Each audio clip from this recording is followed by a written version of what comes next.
Eddard Stark had watched the prince die on the river. He had seen the antlered helm crash into the dragons, seen the flash of steel and the burst of red as gems flew from a black breastplate. He had seen the gray-green water surge up to swallow man and horse alike. When it was over, the ford ran thick and murky, and Robert was bellowing victory with blood in his beard and his hammer raised toward a sky gone strangely clear. They found the prince's armor downstream, caught on a snag of root and stone. Rubies clung to the breast like droplets of frozen sunset. The man inside had no face left that Eddard could recognize, and there had been no time to linger. The city was in danger, the war not yet finished, and whatever pity Ned might have had for Rhaegar Targaryen was buried beneath grief for his own dead and missing. He had believed, with the grim certainty a soldier gives to the things he has no power to change, that the prince died there. So when he saw Rhaegar standing beneath the shadow of the lonely tower, alive and cloaked and whole, his mind refused the truth for a heartbeat. The tower rose from the red stones of the Dornish hills like a pale finger, solitary and stubborn against the empty sky.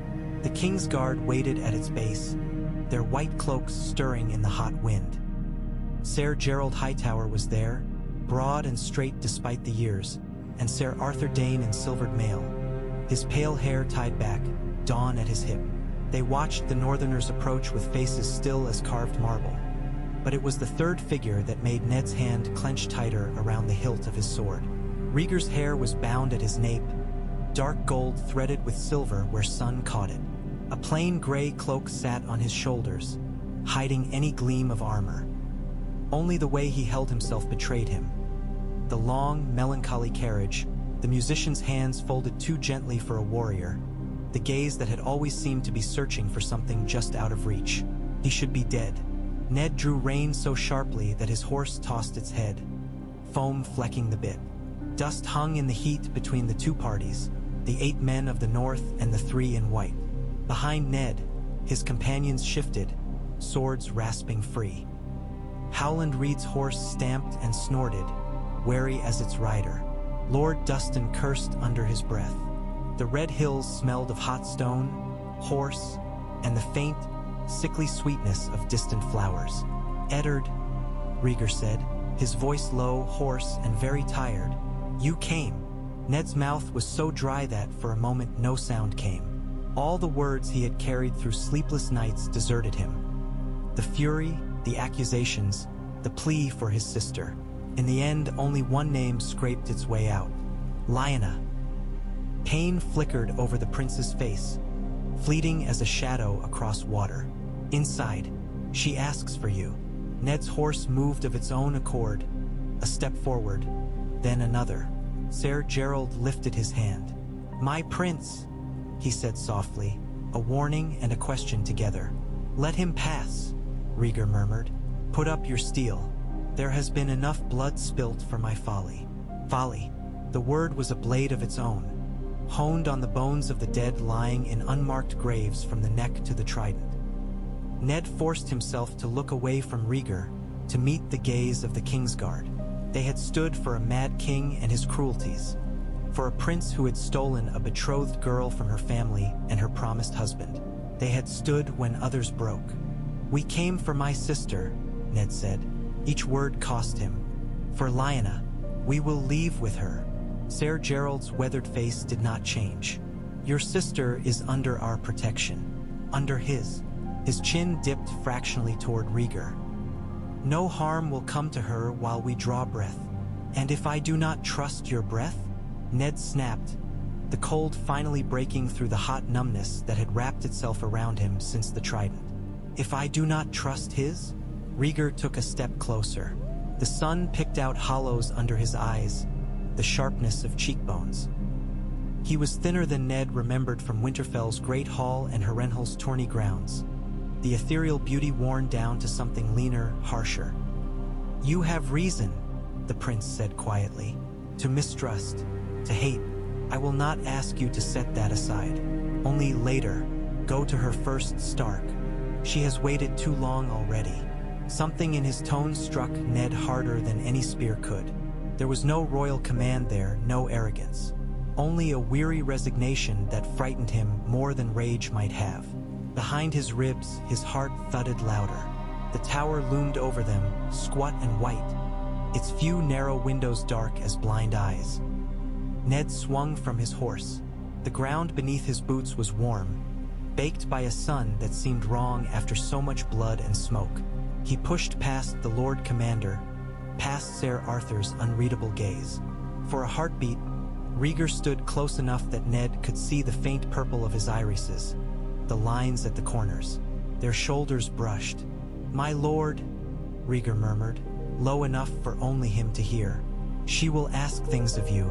I have asked too much already. For all of it, I beg your pardon." Ned did not answer. He mounted the winding stairs 2 at a time, breath burning in his chest. The tower smelled of herbs boiled too long, of old stone and fresh blood. The air was heavy and close. At the top of the stair, a door stood ajar, a strip of dim light cutting across the dark hall. There were voices inside, muffled, a woman sobbing, soft and raw, a baby's thin cry. Ned's vision blurred for a moment, the edges of the world graying. He pushed the door wider. Lyanna lay in a bed too big for her now, lost in a tangle of damp sheets. Her dark hair spread around her like ink, streaked with sweat and stuck to her temples. She seemed smaller than he remembered, the wildness that had shone in her like a star narrowed to fever-bright eyes. Her skin had gone the color of paper left out in the rain. "Ned," she whispered when she saw him.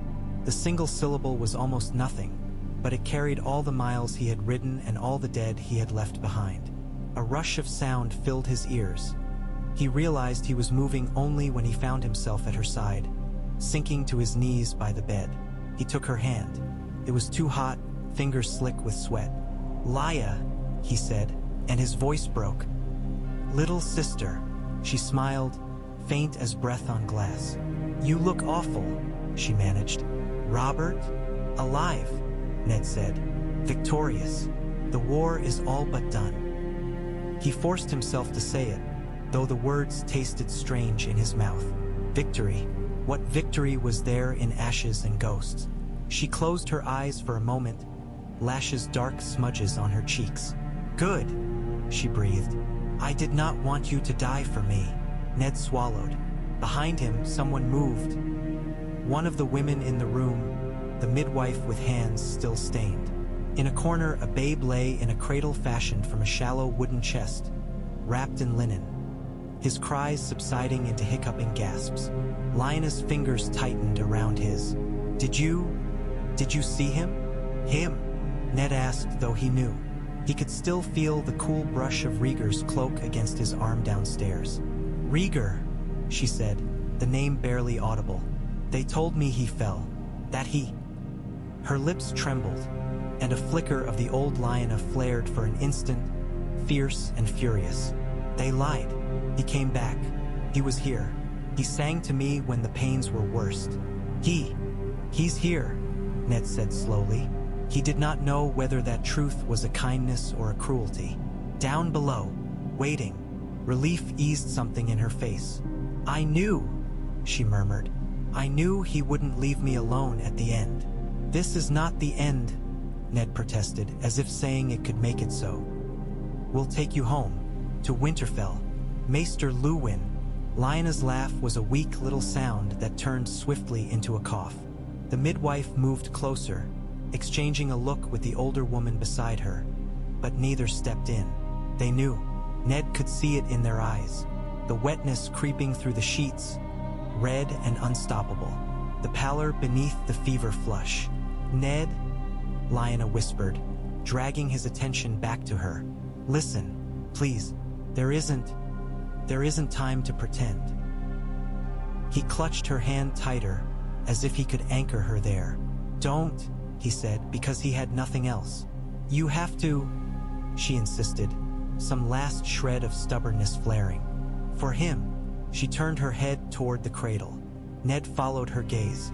The baby was small as a kitten, skin ruddy and a bit wrinkled, a scrap of life bundled in linen. Someone had cleaned him, wiped the worst of the blood and birth from him. but there was still a streak of dried red in the soft dark hair that curled damply on his head. When he opened his eyes, they were that deep, newborn blue that all infants shared, but there was a certain depth to them already, as if he were trying to focus on something beyond the immediate blur. "He's mine," Lyanna whispered, "and Rhaegar's, our son. I thought we dreamed of names." Her breath hitched. "He wanted a king's name, a dragon's name, Jaehaerys, Eni's, things that sounded like old stories.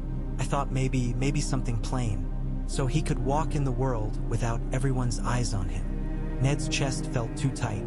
"Lyanna, promise me." Her fingers convulsed around his hand, nails biting into his skin with surprising strength. Panic made her eyes enormous. "Ned, promise me you'll keep him safe." The words came from somewhere deeper than reason. "I promise," he heard himself say, long before his mind had measured the weight of it, to keep the child of the man he had fought alive, to hide him from the wrath of his king, his friend, to carry one more secret in a heart already heavy with names of the dead. She sagged back, eyes fluttering shut as if that vow had finally eased something in her. "You always keep your promises," she murmured. "My solemn brother." Ned bowed his head over her hand. He could not speak. He sat like that for some moments that might have been heartbeats or hours, aware only of her breath rasping in and out, of the faint crying of the babe, of the low murmur of women moving at the edge of his vision. The sound stopped. Silence fell, thick as snow. He felt it before he heard any confirmation, the stillness in her fingers. When he finally forced himself to lift his head, Lyanna's eyes were open but empty, staring at some point beyond him. The wild wolf girl who had ridden as hard and laughed as loud as any boy in Winterfell's yard was gone. All that remained was a shell cooling rapidly in his grip. Something in him broke then, a quiet shattering. He did not sob. The grief was too deep for that. It folded in on itself, compact and heavy, and sat where his heart had been. He let go of her hand and stood. The midwife moved to close Lyanna's eyes, murmuring some half-remembered prayer to the seven. Ned turned to the cradle.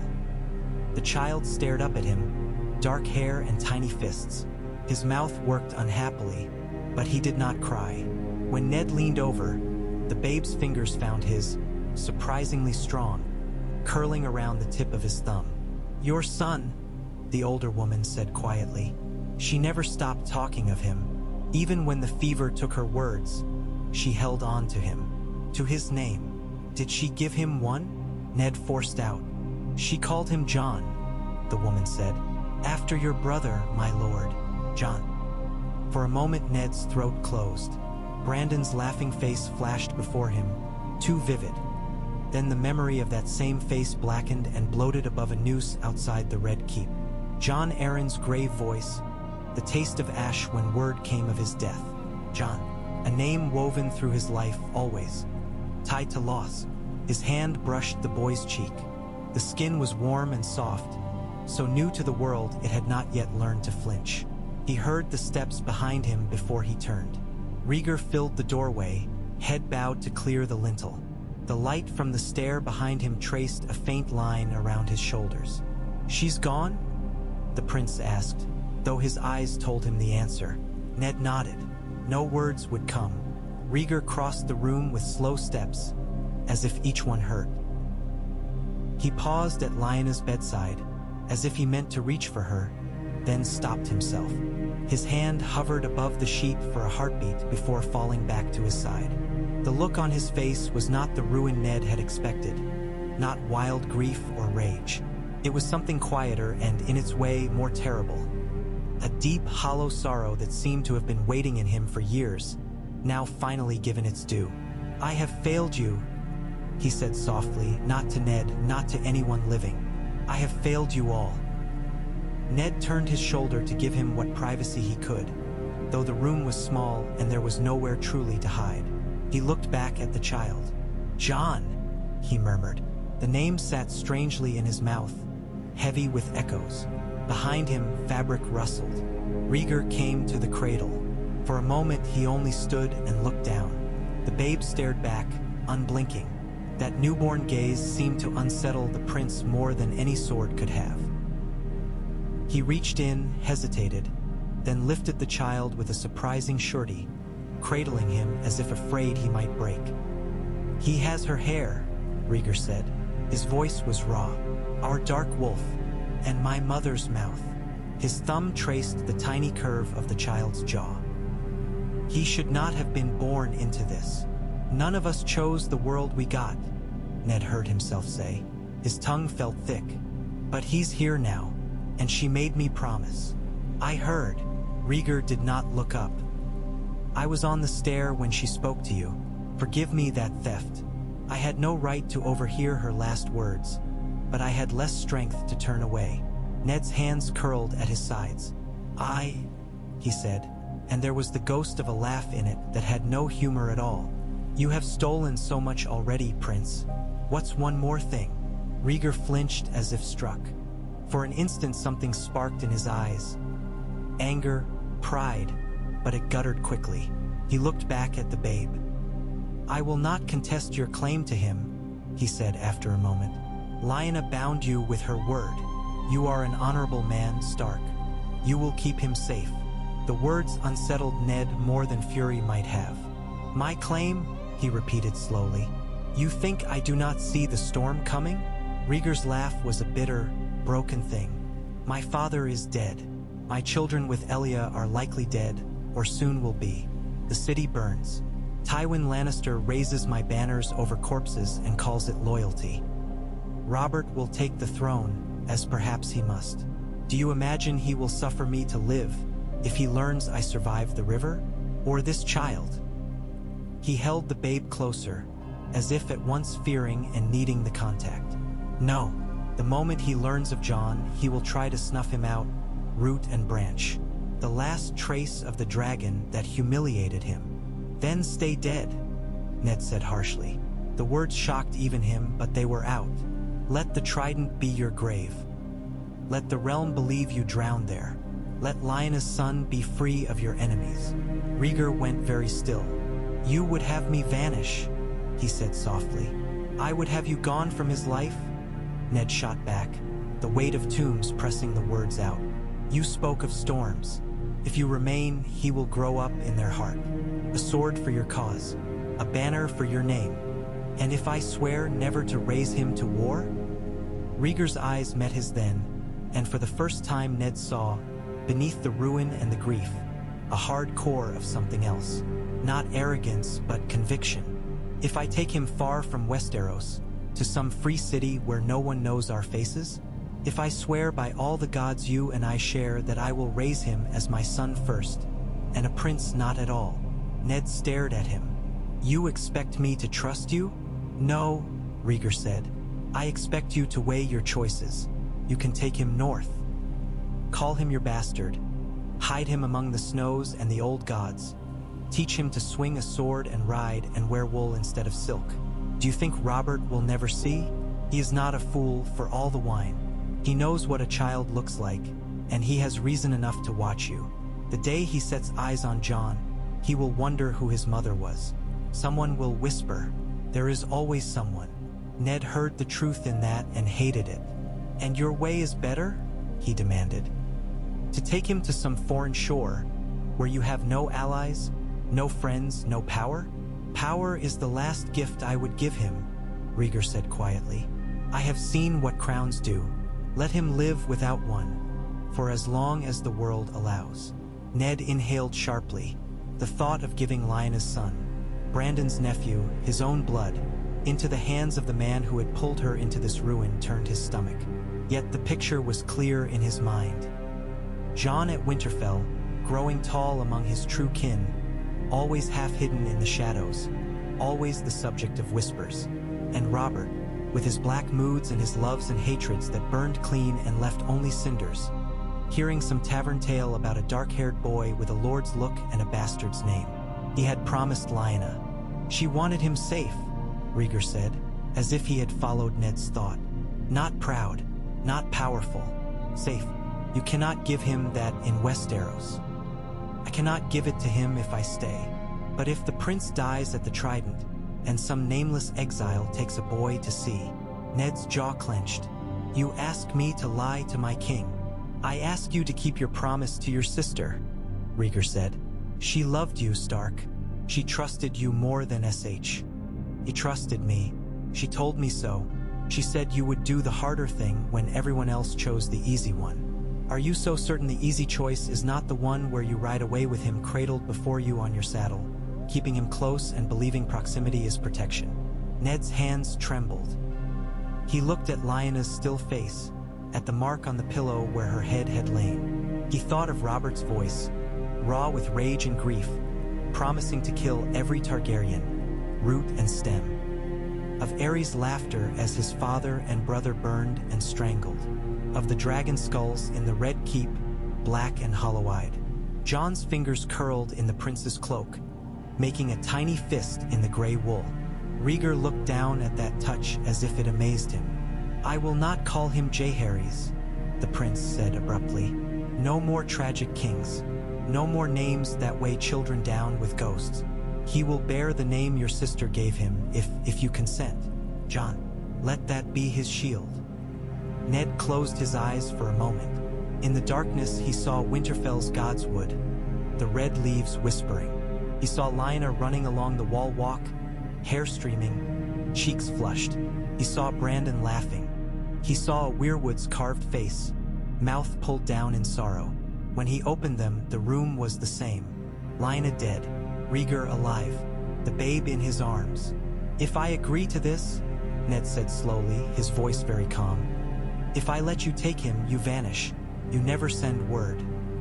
You never set foot in Westeros again. As far as the world is concerned, you drowned in the Trident and left no heir. If ever I hear otherwise, I will ride you down myself, wherever you are. And I will take the boy back, whatever it costs. You would be within your right, Rhaegar said. Some flicker of bleak humor touched his mouth. If I break this oath, I deserve whatever fate finds me. I swear it, by the old gods of your north and the new of my father's city. By the sea and sky and the ashes of all I've ruined. The gods may not be inclined to listen to you, Ned said. Then let them listen to you, Rhaegar replied, and for an instant something like plea shone nakedly through his composure. You heard Lyanna. You promised. Bind me with that promise if nothing else. Ned looked at Lyanna once more. Her lips were parted slightly, as if she were about to speak, though no breath moved between them. He reached out and brushed a strand of hair from her brow. If you hurt him, he said without turning. If he grows twisted by your schemes as your father twisted you, if he dies because of your pride and your prophecies, I will pray there is a hell, and that it is waiting for you. Rhaegar's arms tightened around his son. If it comes to that, he said softly, I will walk into it gladly. They burned Lyanna that evening, on a pyre of scrub and thornwood hauled from the sparse growth of the hills. There was no weirwood here, no familiar faces carved in red bark, only the great bare sky and the wind keening through the stones. Ned stood until the last flame went out and the last ember cooled. He took some of the ash into a small pouch. He would carry her home in whatever form he could. By dawn, the tower was nearly stripped. The women had gone, taking what they could carry. Ser Gerald and Ser Arthur watched as Rhaegar bound the cradle to a mule, his movements precise and distant, as if he were handling someone else's life. You should not go alone, Ser Gerald said. You are not yet fully healed. Rhaegar's hand brushed unconsciously at his side, where the hammer's blow had bruised deep. I have Ser Oswell still, he said. That is one too many already. The more white cloaks I gather, the less likely it is that anyone will mistake me for dead. Ser Arthur's pale eyes flicked to Ned. Lord Stark, he said, you would see the last dragon slink off like a whipped cur, without even a guard worthy of his blood? I would see no dragon at all, Ned said flatly. Only a man who squandered all the worth in his. He paused. But he glanced at the babe, at the way Rhaegar's hand curved around the bundle, as if it were the only real thing left in the world. But the boy is innocent. If you mean to keep your oath, he'll need blades. In the end, Ser Arthur went with them. Ser Gerald refused, insisting that someone had to remain to attend the ashes of oaths broken and kept. Or perhaps he simply did not trust himself to vanish so completely. Ser Oswell stayed as well, for his own reasons, which Ned did not pry into. The Tower of Joy would stand empty when they left, a white finger pointing accusingly at the sky. At the foot of the hill, before they rode in different directions, Rhaegar turned one last time to Ned. "For what it is worth," he said, "I loved her." Ned stared at him.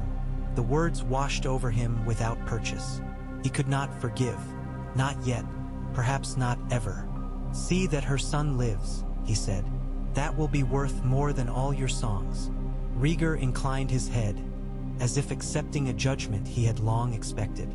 Then he swung into the saddle, the babe bound snug against his chest beneath his cloak, and rode south and east, toward the sea and Exile. Eddard Stark watched him go until dust and distance swallowed him. Only when the last hint of gray cloak vanished did he turn his horse's head north and west, toward King's Landing, toward Robert, toward the throne he had helped win and the lies he would now have to tell to keep a promise to the dead. Years later, in a city of mists and bells, the child who had once slept in a cradle at the Tower of Joy woke to the creak of hulls and the smell of salt and thought, as he often did, that he had been born in the wrong place. The city called itself an island, but it was really a tangle of stone and water and wood. Canals sliced through everything, carrying barges and refuse and the reflections of lanterns. Bridges leaned at odd angles like drunkards, and tall, thin houses jostled one another for space, their painted fronts peeling in the perpetual damp. Above it all the Titan stood, legs braced across the harbor mouth, stone face set in a perpetual scowl as it watched every ship that came and went. John Waters, as the city knew him, loved the Titan. Not for its protection, which he took for granted as any child did, but for its voice. When storms rolled in from the sea, the wind would howl through the hollow spaces of the great statue and set it to groaning, a sound that trembled in the stones of the keys and in his own bones. It sounded like the world itself remembering something important. He lay for a moment on his narrow pallet, listening. No wind today, no Titan's bellow. Only the creak of their little house as a barge moved past, the faint slosh of water against its pilings, and from the room below, the slow, steady notes of a harp being tuned. His father always played at dawn. John pushed back the thin blanket and swung his feet to the floor. The boards were cool under his soles. He dressed quickly, pulling on breeches that had been altered twice as he'd grown taller, a linen shirt patched at elbow and cuff. The belt was new, though thick leather dyed a deep, almost black blue, a gift for his 14th name day. He ran his fingers over the simple buckle as he fastened it, the familiar mix of guilt and pride rising in him. Gifts were rare. His father never said so, but John knew the cost of every small pleasure, could tally them in loaves of bread and bolts of cheap cloth. He slipped from his room, ducking to avoid the low beam, and padded down the narrow staircase. The main room of the house overlooked a canal, its single window warped so that the world outside wavered. Sunlight, pale and filtered by the ever-present mist, pooled on the worn table and gilded the harp in the corner where his father sat.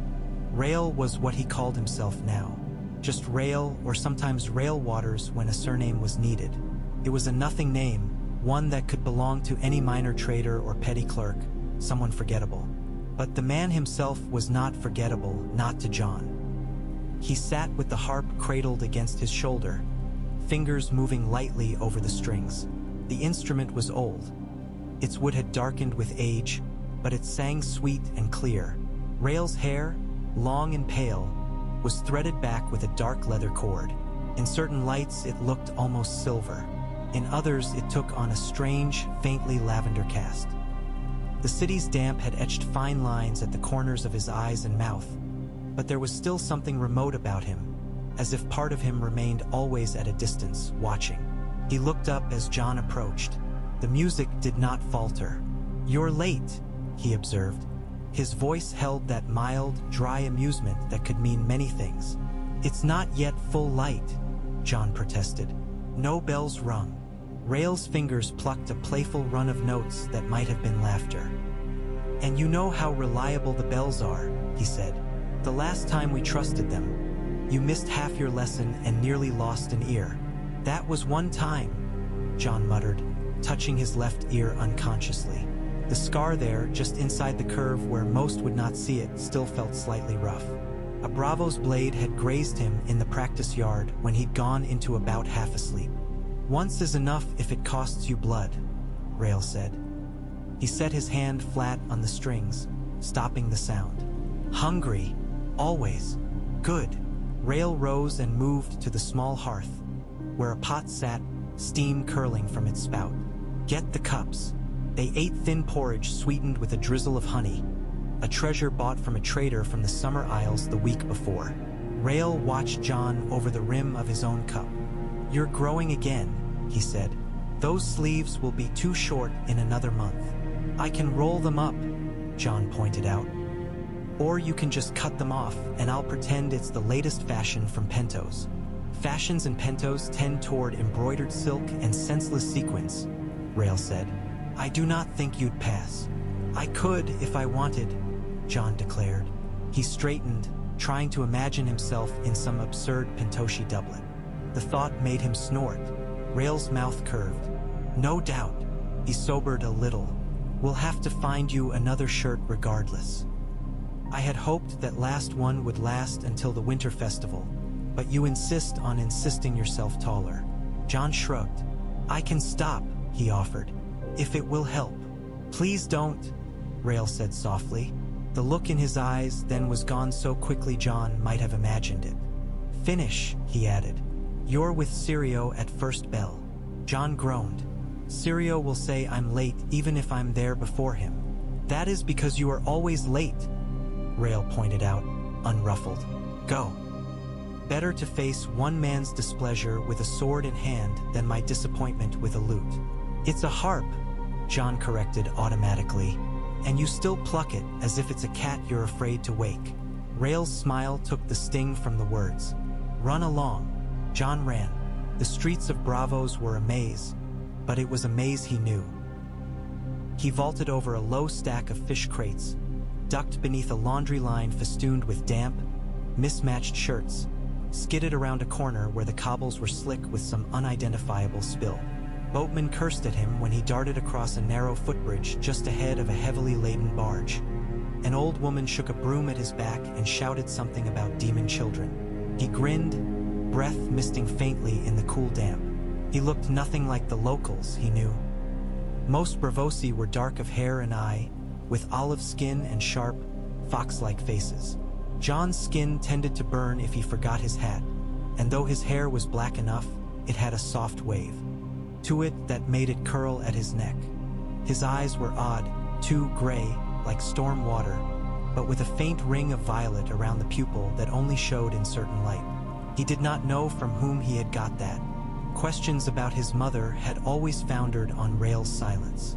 "You were born in a tower in the south," he would say, when Jon pressed too hard, his voice gone thin and distant. "In a land of red rock and hard sun. That land is closed to us now.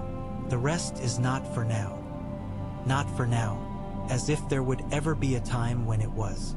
Syrio waited for him in a little yard behind a shuttered wine house, where the air smelled of stale ale and the faint sourness of old fruit. The former first sword of Bravos, he never let anyone forget the title, stood barefoot in the packed dirt, a wooden practice sword dangling from his fingers. His hair was going gray at the temples, and his nose had been broken at least twice, but his eyes were bright and keen. "You are late," he announced as soon as Jon stepped through the gate. "The bells haven't rung," Jon protested again. "Then the bells are late too." Syrio tossed him a sword. "Do you see the bells complaining? They don't have tongues," Jon said under his breath. "But they have weight." Syrio advanced on him, the wooden blade flickering. "As do you. Too much in your heels still. You are heavy. A stone sinks. A feather floats. What are you?" "A feather," Jon said, bringing his sword up in time to deflect a strike. "Then be one." Syrio's feet barely seemed to touch the ground as he moved. You think too much. Your head is in the clouds, your feet on the earth. Put your whole self in one place at a time. Again. By the time the second bell rang, Jon's shirt clung to him with sweat and his arms trembled. Syrio finally lowered his sword. Better, he allowed. Not good, but not an embarrassment to my reputation either. He tilted his head. You are distracted. Always, Jon said, panting. Not always. Today more. Sirio's eyes narrowed. Family trouble? No, Jon lied quickly. Rhaegar's moods were not to be shared. He had learned long ago. His father could move from gentle humor to hollow silence without warning. The change as sudden as a cloud passing over the sun. Those days he would sit by the canal for hours, staring at the passing boats, fingers moving on his knee as if playing chords only he could hear. Jon had long ago stopped trying to drag him from such reveries. He only sat nearby, whittling or mending, keeping his own company until the spell broke. Women trouble? Syrio pressed. There are no women, Jon protested, unless you count old Mela at the bread stall, and she's older than the Titan. Titans fall too, Syrio observed. But no, this is not women. This is shadows. He rapped the side of Jon's head lightly with the flat of his sword. You stare into them too much, boy. You think you will see secrets. All you will see is more dark. Better to watch where you put your feet. I'm watching, Jon said. He rubbed his temple. Syrio did not hit hard, but he never missed. See that you do. Syrio grunted. Go. Your father will have you plucking strings until your fingers bleed if you're late for that too.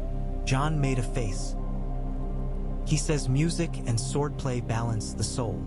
Your father says many things. Syrio smirked. Some of them are even true.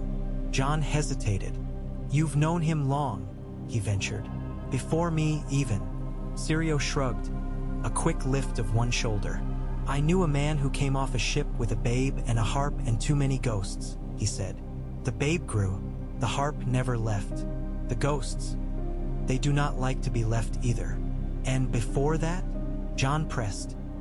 Syrio tapped his wooden sword against his own shoulder, considering. Before that, he said at last, I knew a different man, with more hair and less sense.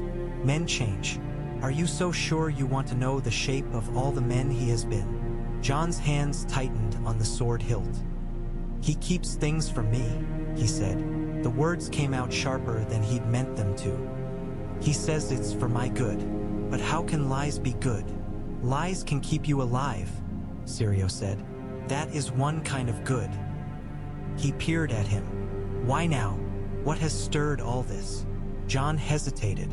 Last night's slip of parchment had burned in his mind since he'd glimpsed it. He hadn't meant to pry. Rhaegar seldom locked his chest, trusting more to politeness than to iron, and Jon had only been looking for extra string for his bow. The letter had slid, half unfolded, from between sheets of music. It had been written in a careful, elegant hand. The ink faded with age. The language wasn't Braavosi or the rough trader's common he knew, but there had been a few words he recognized. Prince, Dragonstone, Viserys, a name underlined once, Rhaegar. When Rhaegar had come in, Jon had shoved the letter back into the chest, but not before the sight of the signature had branded itself on his mind. A sprawling, spidery flourish, Varys, a spider, Prince, dragons. Names that had nothing to do with the man who played harp at the Golden Lantern and fixed boots for coppers when music was scarce. Nothing, he told Syrio. It's nothing. Just wondering. Syrio studied him a moment longer, then nodded once, as if filing the information away. Be careful, boy, he said softly. Some doors, once opened, will not close again, no matter how you push. That afternoon, the Golden Lantern was quiet. The fog had rolled in thick, swallowing sound. Only a few patrons huddled at tables near the hearth, murmur low. Rhaegar sat with his harp, playing soft tunes that wove through the dimness. Jon occupied himself in a corner, mending nets for old Eilis, who paid him in fresh fish and tales of distant ports. He had nearly finished when the door opened and a stranger stepped in. The lantern saw any strangers, sailors, and merchants, and worse. This one was different. It was not his clothes. They were plain enough, a dark cloak still beaded with mist, boots worn but well kept. Nor his face. It was unremarkable, with a nose a trifle too large and thinning hair slicked neatly back. It was the way the air seemed to bend around him, the way his eyes moved, taking in the room in a single swift assessment and finding exactly what he wanted. His gaze settled on Rhaegar. Something like relief flickered in his expression. Then he saw Jon. For a heartbeat, his eyes widened. It was gone so quickly Jon might have missed it, but he had learned to watch. His fingers tightened on the net. The stranger approached the small stage where Rhaegar sat. For the first time in as long as Jon could remember, his father's hands faltered on the strings. One chord rang out wrong, jarring as a bell off key. Rhaegar, the stranger said in the common tongue, with a hint of some other accent beneath. It is good to see you alive. Rhaegar's face smoothed into that distant calm he wore for most of the world. But Jon saw the tension in his jaw. You have the advantage of me, friend, he said politely, though his fingers did not return to the harp. Have we met? Not under this name, no. The stranger smiled. Though once you played for me under another, in a very different hall. I play for many men, Rhaegar said, and remember few. The stranger laughed quietly. Ah, still cautious. Good, very good. We would not have you otherwise, would we? He glanced briefly at Jon again, then back. May we speak somewhere less public? There is nothing to say that must be hidden, Rhaegar said, but there was a flicker of something in his eyes. Wariness sharpened into something close to fear. If you have a song to request, speak it. If you have business, speak it. If you have come to dredge up old names, better to forget the tune entirely. The stranger's smile thinned. Old names have a way of dragging themselves from the river mud, no matter how hard we try to let them sink. He reached into his cloak and withdrew something small. It caught the light as he turned it between thumb and forefinger. A piece of stone, smooth and polished, the color of wine at sunset. A ruby. The room seemed to shrink. Jon stared at the gem, at the way it glowed in the stranger's hand. He had seen stones like that only once before, years ago, when he had been too young to resist curiosity and had pried up the false bottom of his father's chest. A handful of such gems had nestled there, dull in the dimness but warm under his fingers when he dared to touch. Rhaegar had snatched them from his hand so quickly that he'd scraped his knuckles. That night, Jon had heard his father weeping quietly through the thin wall. Now Rhaegar's face went utterly white. You should not take that out here, he said. His voice was very calm, but his hand on the harp trembled. Braavos is full of men who would cut your throat in an alley for less. Braavos is full of men who do not know what this is, the stranger replied. And if they did, it would not matter. They care for coin, not history. He laid the ruby on the edge of the stage between them. I thought you might want it back. It belongs to the river, Rhaegar said, like the rest. His gaze flicked, almost involuntarily, to Jon. It was a small movement, but it was enough. The stranger followed it. He favors her a bit, he remarked, almost idly. Around the mouth. The eyes seemed to have mixed more. His tone was clinical, almost curious. I suppose that was always a possibility. Jon's breath caught. He didn't know who she was, but clearly this man did. His mother. The one subject his father treated like a wound. Rhaegar stood abruptly. The harp strings sang a harsh, discordant note. Enough, he said. You will leave. If you insist, the stranger said. He picked up the ruby, turning it once more in his fingers. I only came to warn you. Word spread. Rumors travel faster than ships. Sometimes they travel on ships. His eyes flicked toward the window, where a wisp of fog clung to the glass. The king across the sea has grown very thorough in the matter of dragons. He has a long memory and short patience. Jon didn't understand, but the words dragon and king and across the sea lodged in him like small, sharp stones. I am no dragon, Rhael said, too quickly. I am a musician. You are, the stranger agreed, and your music is as fine as ever. But there are men in Westeros who remember that once a musician wore armor set with 7 rubies, and that when he fell in a river, his body was never quite accounted for.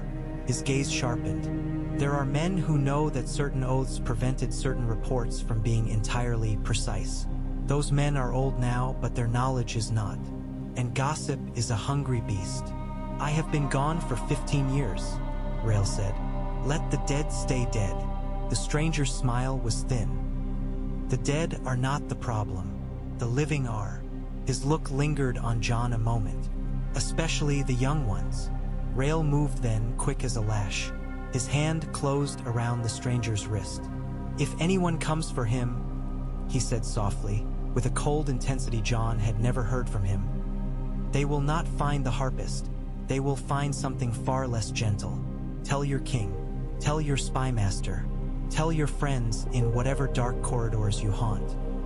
If they reach for my son, they will draw back blood. The stranger regarded him, gaze unreadable. Then, slowly, he set the ruby down again. I am not your enemy, he said.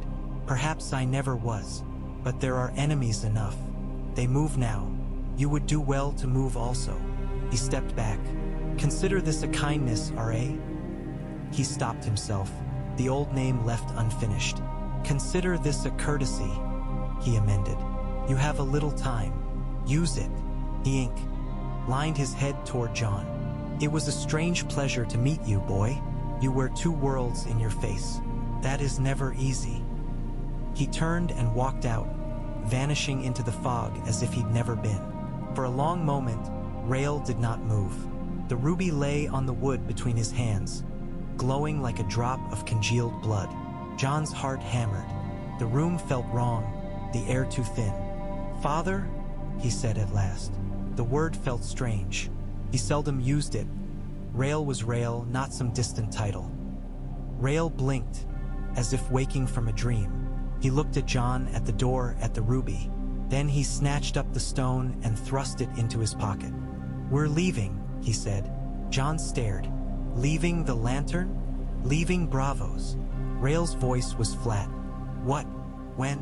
The floor seemed to tilt under Jon's feet. Bravos was all he'd ever known. The canals, the mists, the Titan's bellow, Sirio's lessons, the narrow house that smelled of salt and wax and old wood. We can't just. We can. Rhael's jaw set. We must. Tonight. Tonight. Jon's head spun. But why? Who was that man? What did he mean, kings and dragons and... Not here. Rhael glanced around, as if the dull wood of the walls had grown ears. Pack only what you can carry. Clothes, a few books. Nothing that glitters. Nothing that ties us too closely to this place. His voice shook a little on that last word. Jon seized on it. I'm not going anywhere until you tell me what this is, he said, more sharply than he'd ever spoken to his father. Who was he? Why are you afraid of him? Why is he afraid of you? Rhael closed his eyes briefly. When he opened them, they looked older than Jon had ever seen them. I am not afraid of him, he said. I am afraid of the men he serves, and of my own failings. Please, Jon, trust me in this. Once we are on a ship, once we are away, I will tell you all you want to know. But if you stand here arguing while ravens cross the sea with your description, there may be no time for stories. Jon. He almost never spoke the full name. To most in Bravos, Jon was just Jon, spelled in the haphazard way of sailors, pronounced with whatever accent wrapped itself around it. Rhael used the longer form rarely, and when he did, his voice always softened, as if the single small sound carried some deeper weight. Ships take time, Jon said, clinging to stubborn logic. You can't just walk onto one and... I can, Rhael said. I have coins stashed that no one here knows about. There are captains who owe me favors, and there are more men like the one who just left than either of us would like. We have been lucky for a long time. Luck runs out. Today, perhaps. But Bravos is safe, Jon protested, even as a thread of doubt wove through the words. The city prided itself on defiance. It housed exiles and runaways, men who fled one crown or another. Its laws did not bend easily to foreign kings. Braavos is safe until it decides otherwise, Rhaegar said. And even then, it cannot protect us from knives in the dark. The man who came today has ways that do not show on maps. He hesitated. He once served my family. Now he serves the man who wants us all dead. Jon seized on that. My family? He repeated. You don't mean. You mean more than you and me. Rhaegar's mouth thinned. Pack, he said. Now. No. The word came out before Jon could stop it. It hung in the air between them, shocking in its disobedience. Rhaegar's eyes widened a fraction. No, he echoed. I won't move another step until you tell me who I am, Jon said, and his voice shook but did not break. All these years you've said wait, not yet, later. I'm not a child you can distract with a new song. If I'm to risk my life because some king across the sea remembers a man who fell in a river, I deserve to know why. Silence stretched. The hum of conversation from the other end of the room felt strangely far away. Outside, a barge bumped against the quay, the sound a dull thud. Rhaegar looked at him for a long moment, as if measuring how much truth he could bear. At last, he bowed his head. You are right, he said quietly. You deserved to know long ago. I told myself I was protecting you by keeping you ignorant. Perhaps that was true once. Now it is only cowardice on my part. He took a breath. Come upstairs. In the narrow room under the eaves, with its sagging bed and its single small chest, the familiar shapes seemed suddenly foreign. Dust motes spun in the slanting light from the grimy window. Rhaegar knelt by the chest and lifted the lid. Jon had seen the contents before, bits and pieces. Sheets of music, a coil of fine silver string, a small pouch that clinked with the sound of coin. Rhaegar reached past these to the false bottom, fingers deftly finding the hidden latch. He lifted it. Underneath lay another pouch, this one heavier, and a folded piece of cloth so white it almost glowed in the dimness. Rhaegar lifted the cloth first. He unfolded it carefully, reverently. It was a cloak, Jon realized, though it was shorter than any he'd seen, designed more for show than warmth. The fabric was white as bone, trimmed with a narrow edge of silver embroidery. Tiny swords worked in thread so fine he had to squint to see them. Once, Rhaegar said, his voice very soft, this meant something. Men swore oaths under this cloth strong enough to bind their lives and deaths. His mouth twisted. Now it is only a rag in a chest, like its owner. He set the cloak aside and opened the pouch. Rubies spilled onto the bed, gleaming in the faint light. Jon sucked in a breath. There were more than he had glimpsed before. They glowed with their own inner fire, as if each held a tiny captive sunset. These were set in my armor, Rhaegar murmured. Once, at a foolish king's command. 7 stones for the 7 gods, he said. 7 rubies for the prince who would save the realm. He laughed, short and bitter. His sense of irony was sharper than his sanity. Jon's throat felt tight. You were a prince, he said. Saying it aloud felt like stepping off a ledge and hoping there was a bridge under the fog. Rhaegar closed his hand over one of the rubies. It seemed to burn his skin. I was a fool with a title, he said. And a harp. A dangerous combination. You're not answering, Jon said. You promised. I did. Rhaegar exhaled. Very well. My name, before I drowned it in the narrow sea, was Rhaegar Targaryen. I was the eldest son of Aerys of House Targaryen, second of his name, king of the Undulls and the Rhoynar and the First Men, though by the end he ruled nothing more than his own fear. That man across the sea whose advisors whisper about dragon hatchlings and lingering embers? He took my crown. I gave him a war to do it. He lifted his gaze, met Jon's eyes. You, Jon, were born in that war. Out of love and madness and prophecy and lies. Your mother was Lyanna Stark of Winterfell. Your true name, the one whispered over you as your mother bled and the sun sank on all my hopes, was Jaehaerys. But she called you Jon, and I swore to honor that. The world tilted. Jon sat down hard on the bed. His knees had given out without consulting him. "You're jesting," he managed. Except his father, Rhaegar, never jested about serious things. His humor was gentle, self-mocking, never cruel. This carried no trace of that. "I wish I were." Rhaegar's mouth curved in something too painful to be a smile. "It would be a better jest than the one the gods played on all of us." "A prince," Jon said, the word strange in his mouth. "A dragon." He looked down at his hands, the same hands he'd always had, calloused from swords and nets, nicked from knives and harp strings. They did not look like a different person's hands. "My mother was a Stark." The name felt like a door opening onto some vast, cold place he'd never seen but had dreamed of. Snow underfoot, a gray sky, the smoky smell of pine. "Yes, Rhaegar Rael?" "No," Rhaegar nodded once. "She was promised to another. I stole her, or she came to me, or both.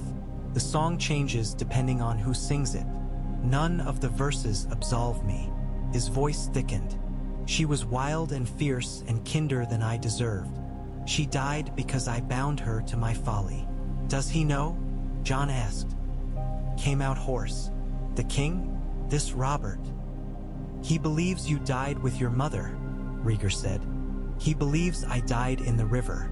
It is better that he does." Jon's mind was a whirling storm. "And Ned Stark?" he asked, clinging to the one other name that seemed solid. "My uncle. Your mother's brother," Rhaegar affirmed. "He was there when she died. He was the one who insisted I disappear if you were to live. He knew his friend. He knew the realm. He offered to take you himself, to hide you as his own. But..." He closed his eyes briefly. "I could not let you go. Not then. Perhaps I should have. Perhaps you would have been happier among your own blood." "Happier?" Jon repeated, numb. "In a land I've never seen. Among people who never knew I existed." "They would have known you," Rhaegar said. "Their honor would have required it. Or someone else's gossip. Secrets have a way of seeping through walls like damp."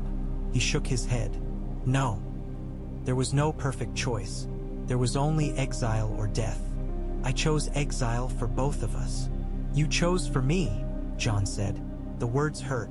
"You chose to make me a lie." "I chose to make you live," Rhaegar said quietly. "If that required lies, then I lied." He spread his hands. "You may hate me for it. You have that right. I have hated myself enough for both of us. But there is always room for more." Jon stared at the rubies, the cloak, the man who was and was not the father he'd known. The room seemed smaller. He thought of every moment that had never made sense, every half-heard apology in the night, every time Rhaegar's fingers had paused on the harp when a certain melody surfaced. He thought of Sirio's cryptic glances, of the stranger's knowing eyes, of the way the city sometimes seemed to look at him as if he were a puzzle. "All this time," he said slowly, "you've been hiding from a man across the sea who thinks you're dead. You've let me grow up knowing nothing because you were afraid I'd, what? Call myself prince and paint a dragon on my shirt.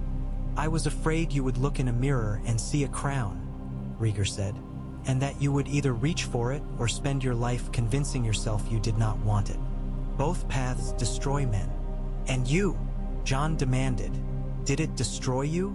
Rhaegar's gaze drifted to the window, where the mist pressed against the glass like pale fingers. "I destroyed myself," he said, "long before any hammer struck my armor. I dreamed of saving a world I barely understood, with a sword in my hand and a song on my lips and no room in my plans for the people who would be crushed in the process. That is why I wanted you to be only Jon, only my son, not the prince who was promised, not the heir to anything but bad debts and better songs. Yet here we are," Jon said. His laugh was short, harsh. "Kings, dragons, promises." He clenched his fists. "What does he want, this king? Why move now? If he thinks we're dead, why not leave us in peace?" "Because men like him are never at peace," Rhaegar said. "He has spent 15 years waiting for ghosts, for a sign that some remnant of my line survived. He married a Lannister girl and sired children. He won battles and lost friends. He hunts and drinks and wenches. But under it all, there's a splinter. He cannot leave it alone. Festers. So when some half-drunk sailor in a tavern mentions a harpist in bravos with hair of pale gold, with a son whose eyes carry old blood, the splinter twists. "You said we were safe here," Jon whispered. "You said bravos would shelter us."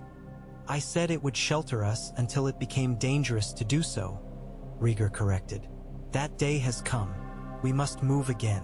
Farther east, perhaps, to Pentos, or beyond the narrow sea to cities where my name is a story told by old men. I have an old contact there, a merchant named Illyrio. He owed me once, or owed Varys. It is all tangled." "The man from the lantern?"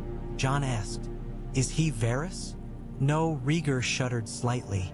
"No, the spider seldom leaves his web, but the threads reach far. The man we saw was one of many hands. The warning could be real or a trap, likely both, but it means we no longer have the luxury of pretending our lives are simple." "You say we must run," Jon said slowly. "Again?" "Yes." Rhaegar's voice softened. "I am sorry, Jon. I know what this city is to you. It is the only home you remember. I took you from the land of your birth before you could walk. I have asked much of you. I will ask more. I cannot offer you the life you deserve. Only the truth at last, and my best attempt to keep you breathing in a world that seems determined to do the opposite." Jon looked at him, at the pale hair, the tired eyes, the hands that had always been gentle even when they shook. "You should have told me sooner," he said. "The anger was there, but beneath it something else. I could have helped you carry it." "You already did," Rhaegar said. "You were the one thing that kept me from walking back into the sea. You carried me without knowing it." He reached out, hesitated, then placed a hand on Jon's shoulder. "I am not asking you to forgive me, only to come with me." Jon thought of alternatives. He could refuse. He could go to the Sea Lord, tell him there was a prince in the city, plead for protection. He could run to Syrio, ask him to smuggle him away to some other corner of Bravos, vanish into alleys and learn to live as a nameless sellsword.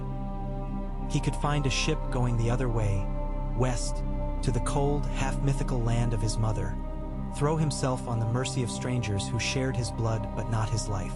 All of those paths felt like stories he had heard in the Lantern, of bold boys becoming heroes by leaping into the unknown. But those stories always left out the hunger and the cold and the way the unknown could become a cage. Rhaegar's hand was warm on his shoulder. It had guided him when he took his first steps on a rocking ship, steadied his fingers on harp strings, pressed a cloth to his knees when he'd skinned them on stone stairs.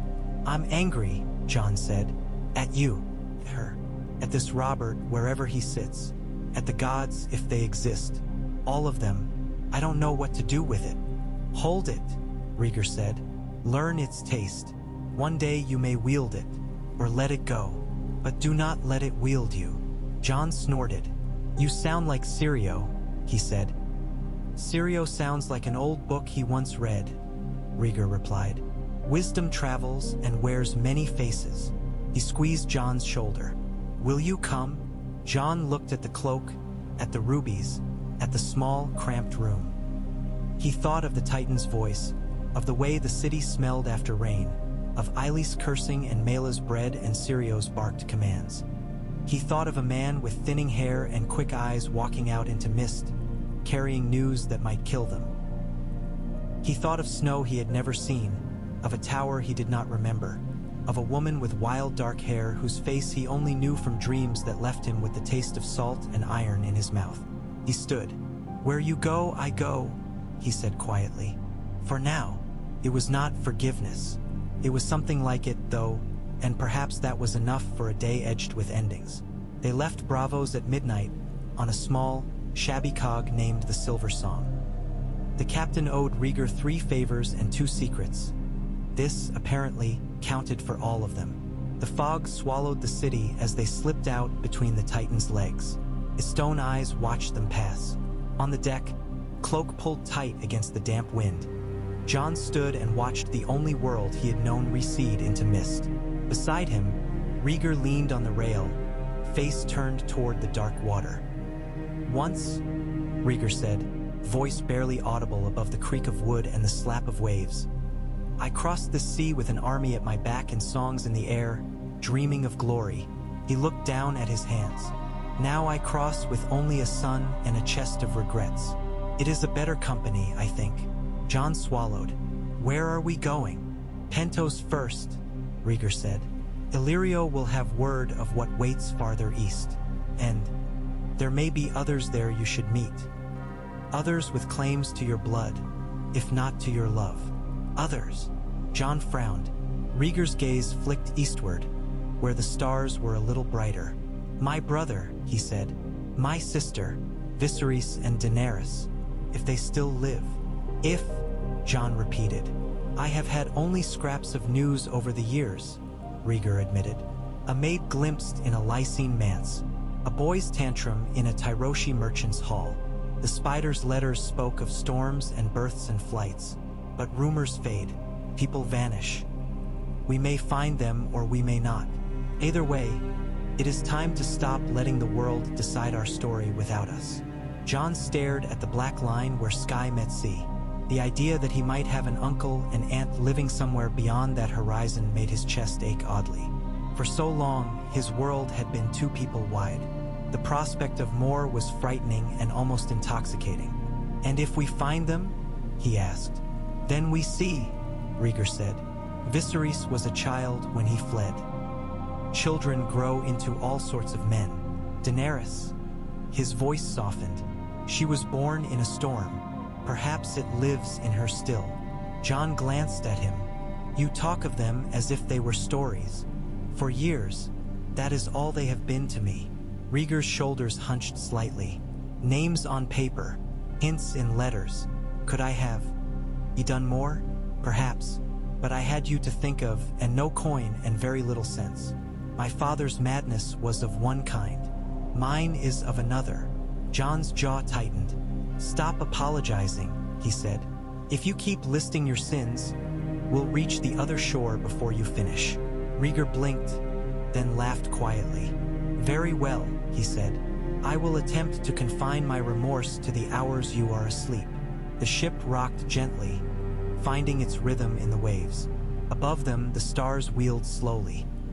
Jon looked up, searching for patterns in the specks of light. Somewhere out there, the book said, the sword of the morning star burned bright. Somewhere, a red star waited for its cue to fall. He did not know yet that when it did, he would be under it, watching as his father once had, feeling the weight of a song written before he was born. For now, he only knew the bite of sea air in his lungs, the weight of truth newly laid on his shoulders, and the steady presence of the man beside him. He was Jon Waters. He was Jaehaerys. He was a boy of Bravos. He was a prince in exile. The sea carried him east, toward a future that would demand all of those names and more, toward a city of red tiles and gilded palaces, toward a magister with soft hands and a sharp mind, toward a pale-haired girl who had never heard his name and a boy who would call himself king on the strength of a surname they shared. The game that had nearly ended at a river in the west was only beginning anew. And in its opening moves stood a man who should have died and the son he had raised in shadow, stepping at last into the light.